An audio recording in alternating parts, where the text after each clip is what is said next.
Hello guys, welcome back to my YouTube channel. I hope so you all are fine. तो सबसे पहले आप सभी लोगों को 26 जनवरी की बहुत सारी शुभकामनाएं। जैसा कि आप सभी लोगों को पता है कि विंटर्स खत्म होने वाले हैं, लेकिन मेरे विंटर्स तो खत्म होने का नाम ही नहीं ले रहे हैं। तो मैंने सोचा इस विंटर्स क्यों ना कुछ स्पेशल बनाया जाए। तो डोसा से बेटर कुछ हो ही नहीं सकता, तो हम पहुंच गए मद्रास डोसा खाने के लिए। अब डोसा खाना भी है तो भाई बनाना भी पड़ेगा। तो डोसा बनाने के लिए सबसे पहले हमने लिए दाल और चावल। तो हमने 1 कटोरी दाल और 2 कटोरी चावल लिए। चावल हमने सेला चावल लिए थे, और जो दाल थी वो उड़द की दाल थी। वो हमने रात को अच्छे से साफ करके 7-8 घंटे के लिए भिगोकर रख दिए थे। अगर आप चाहें तो आधा छोटा टेबल स्पून मेथी दाना भी भिगोकर रख सकते हैं, इससे डोसा बहुत क्रिस्पी बनता है। अगर आप चाहें तो 2 टेबल स्पून भीगा हुआ पोहा भी आप इसमें ऐड कर सकते हैं। इससे आपका डोसा पापड़ जैसा नहीं बनेगा, थोड़ा सा सॉफ्ट भी रहेगा। और आप चाहें तो इसको स्किप भी कर सकते हैं। ये 2 सीक्रेट इंग्रेडिएंट्स हैं जो मैंने आपको बताए हैं। फिर आप सभी चीजों को मिक्सर में डाल के इसको ग्राइंड कर लीजिए, जिससे एक बैटर तैयार हो जाए। और बैटर थोड़ा सा दानेदार ही होना चाहिए। जैसा कि आपको मेरी उंगलियों पे बैटर दिखाई दे रहा है, ऐसे ही दानेदार बैटर आपको बनाना है। तो फाइनली अब हमारा डोसा बैटर बिल्कुल तैयार है बनकर। तो फाइनली अब हम इसको एक प्लेट से ढक देंगे। अब बारी है इसको सुलाने की। तो फाइनली अब राजकुमार जी अच्छे से बिस्तर पर गरम गरम शॉल में सोएंगे कम से कम 5-6 घंटे के लिए। जी हाँ, अब इनको काफी अच्छे से सुला देना है एक शॉल से ढककर, मतलब रजाई से, क्योंकि सर्दी का टाइम है तो इसमें खमीर उठना चाहिए अच्छे से। तो कम से कम 5-6 घंटे के लिए इसको रेस्ट पर रखेंगे। तो भाई मद्रास के डोसा राजकुमार जी सो चुके हैं, उठेंगे 5-6 घंटे बाद। तो चलिए आगे की तैयारी करते हैं पूर्ण। फर्स्ट स्टेप के बाद बारी है सेकंड स्टेप की, यानी कि डोसा फीलिंग। तो उससे पहले हम भिगो देते हैं सांभर की दाल, जिससे कि वो फूल जाएगी और फिर बनने में थोड़ी आसानी रहेगी। तो चलिए अब बारी है हमारे सेकंड स्टेप की। तो सबसे पहले हमने यहाँ पर ले लिए हैं आलू और मटर। हमने पहले से ही आलू और मटर को बॉईल करने के लिए रख दिया था। अब हमने रख दिया इनको ठंडा होने के लिए, और जब तक हम अपने थर्ड स्टेप यानी कि सांभर की प्रिपरेशन कर लेते हैं। सांभर की प्रिपरेशन करने के लिए हम काफ़ी सारी वेजीज को कट करेंगे, जैसे कि मैंने यहाँ पर काफ़ी सारी वेजीज को पहले से ही कट कर लिया है। तो मैं आपको दिखा देती हूँ क्या क्या वेजीज मैंने कट की हैं। तो हमने लिया है पम्पकिन यानी कद्दू, कैरेट्स, पटैटो एंड कुछ ब्रिंजल्स भी लिए हैं, और उनको अच्छे से पील कर लिया है ताकि सांभर में कोई भी वेजीज दिखे ना और सारी वेजीज सांभर के साथ मिक्स हो जाएं। फिर हम ले लेंगे प्रेशर कुकर और उसमें सारी वेजीज को अच्छे से धोकर डाल देंगे, और साथ में डाल देंगे पानी, जिससे कि हम उसमें सीटी लगाने के लिए कुकर को रख दे गैस पर। तो जैसे कि आप लोग देख सकते हो कि हमने सारी वेजीज को अच्छे से धोकर कुकर में डाल दिया है, और जो हमने दाल भिगोकर पहले से रखी हुई थी उसको भी अच्छे से वॉश कर लिया है और कुकर में डालकर सीटी आने तक उबालने के लिए रख दिया है।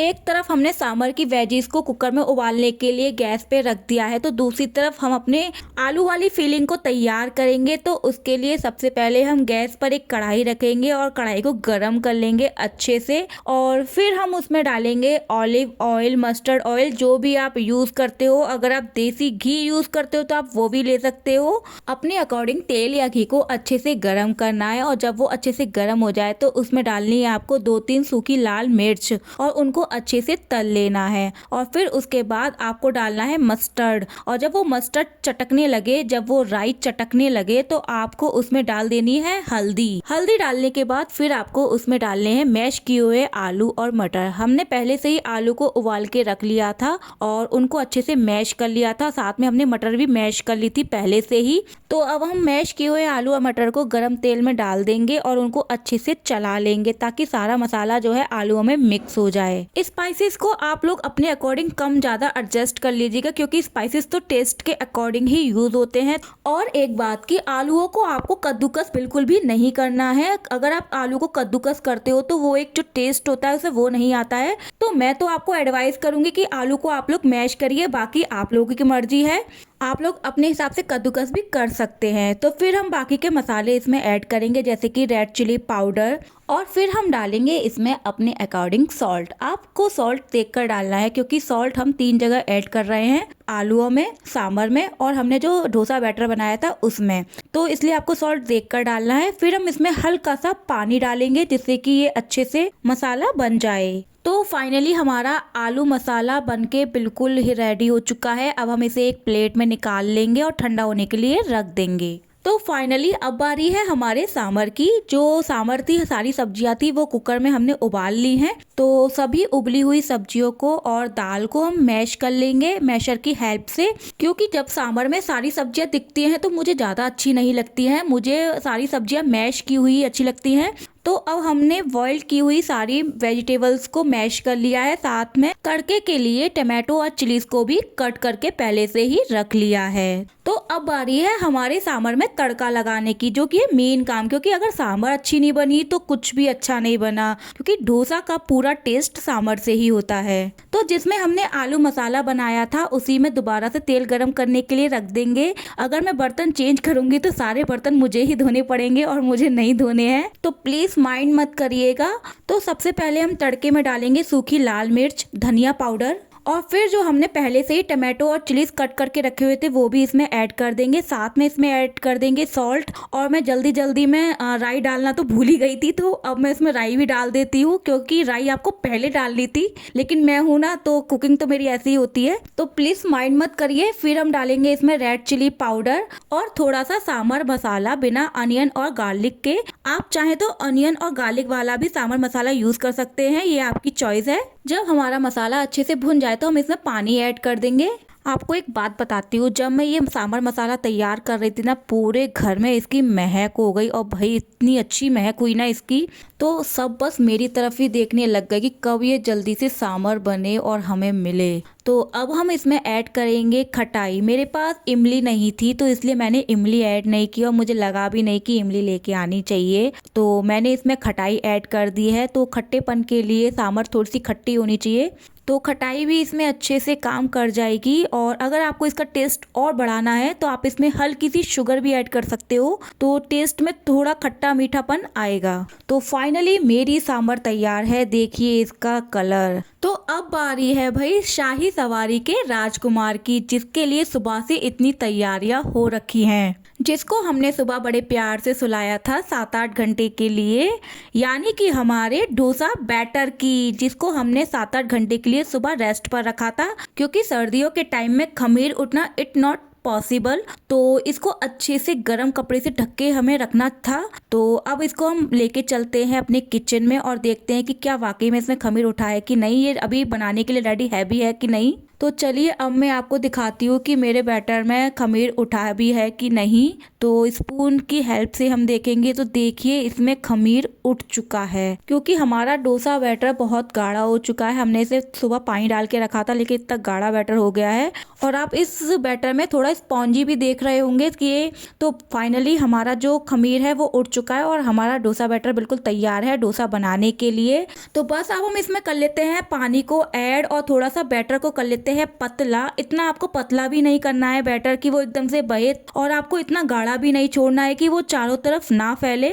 आपको एक चीला, जो आप बैटर बनाते हो चीले वाला, वैसा ही बैटर आपको इसका बनाना है, ना ज्यादा गाढ़ा ना ज्यादा पतला। देखिए जैसे कि मैंने बनाया है ये बैटर, आप बिल्कुल देख सकते हैं कि चम्मच से ये बैटर नीचे आसानी से गिर रहा है ना। तो आपको इसी तरह से बैटर तैयार करना है डोसा के लिए। तो अब हमारा फाइनली डोसा बैटर भी तैयार हो चुका है। तो अब बारी है हमें इसको सेकने की। तो सबसे पहले हम डोसा बनाने वाला तवा गैस पर रखेंगे। ये नॉन स्टिक की तवा है, आयरन लोहे वाला तवा नहीं है मेरे पास, तो मैं नॉन स्टिक की तवा यूज करूंगी। तो सबसे पहले हम तवे पर थोड़ा सा पानी डालेंगे, जिससे कि गर्म तवा थोड़ा ठंडा हो जाए, और फिर उसको कपड़े की सहायता से पोंछ लेंगे और फिर हम उस पर डालेंगे बैटर। बैटर को फैलाते हुए आप एक बात ध्यान में रखिए, जब आप बैटर को फैलाएं तो आप उसको एक ही राउंड में चलाएं, एक ही दिशा में आपको उसको घुमाना है। बार बार बैटर को फैलाने वाली दिशा को अगर आप चेंज करेंगे तो जो डोसा है उसकी शेप बिल्कुल खराब हो जाएगी और जो एक प्रॉपर शेप है वो बन के नहीं आएगी। तो जो मेरे एक्सपीरियंस है वो मैं आपके साथ शेयर कर रही हूँ, तो बाकी आपकी मर्जी है जैसा आपको करना है। फिर डोसा फैलाने के बाद उसके चारों तरफ हम लगाएंगे ऑयल। ऑयल से जो उसमें एक ब्राउन सा कलर आता है वो उसमें आएगा और काफी अच्छे तरीके से वो सिकेगा। आपको ऐसे ही 2-3 मिनट के लिए उसको छोड़ देना है। तो जो हमने डोसा फैलाया है उसमें ब्राउनिश कलर आना स्टार्ट हो चुका है। आप देख सकते हो कि साइड में ब्राउन सा कलर आ गया है। तो जो हमारा डोसा है वो सिकना स्टार्ट हो गया है। आप लोगों को मैं एक बात और बताती हूँ। आप लोग ये सोच रहे होंगे कि पहला डोसा इतना परफेक्ट कैसे बन गया है। तो ये पहला डोसा नहीं है, ये मेरा तीसरा डोसा है। मेरा पहला डोसा बिल्कुल खराब हो चुका था, बिल्कुल खराब, मतलब पापड़ की तरह चिपक गया था और मुझे इतना तेज गुस्सा आया उसको हटाने में। बिल्कुल चिपक गया था तवे पर और मतलब वो छूट ही नहीं रहा था। तो ऐसा नहीं है कि ये मेरा पहला डोसा है, पहला नहीं है, ये तीसरा डोसा है। पहले एक डोसा बिगड़ चुका था, दूसरा भी ऑलमोस्ट बिगड़ ही गया था, लेकिन ये तीसरा वाला बिल्कुल परफेक्ट एकदम शेप में आया है। जैसा कि आप देख सकते हो कि जब आपका डोसा अच्छे से सिकने लगेगा तो डोसा तवा डोसे के किनारों को अपने आप छोड़ने लगेगा। तो हमारा जो डोसा है ऑलमोस्ट सिक चुका है। तो अब हम उस पर लगाएंगे पहले से तैयार किया गया आलू मसाला। तो अच्छे से आलू मसाला लगाने के बाद अब हमारा फाइनली डोसा तैयार हो चुका है। तो अब हम इसे करेंगे फोल्ड और अच्छे से फोल्ड करते हुए आप देख सकते हो कि हमारा जो डोसा है वो कितना क्रिस्पी लग रहा है। तो चलिए अब मैं फटाफट से कर लेती हूँ इसको थाली में सर्व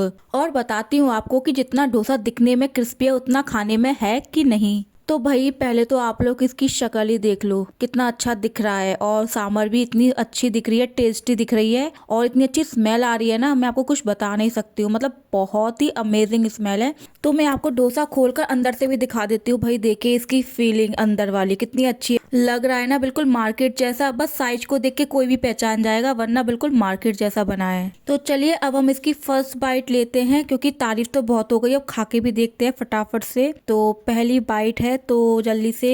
भाई लाजवाब, मतलब जितनी बार मैं इस वीडियो को देख रही हूँ ना उतनी बार मेरे मुंह में पानी आ रहा है। और चलिए अब हम सांभर खाकर देखते हैं इसकी कैसी बनी है। यार क्या सांभर बनी है, आहा मजा ही आ गया, लाजवाब। अगर आपको आज का वीडियो अच्छा लगा तो लाइक कमेंट शेयर सब्सक्राइब करें। Tata bye bye.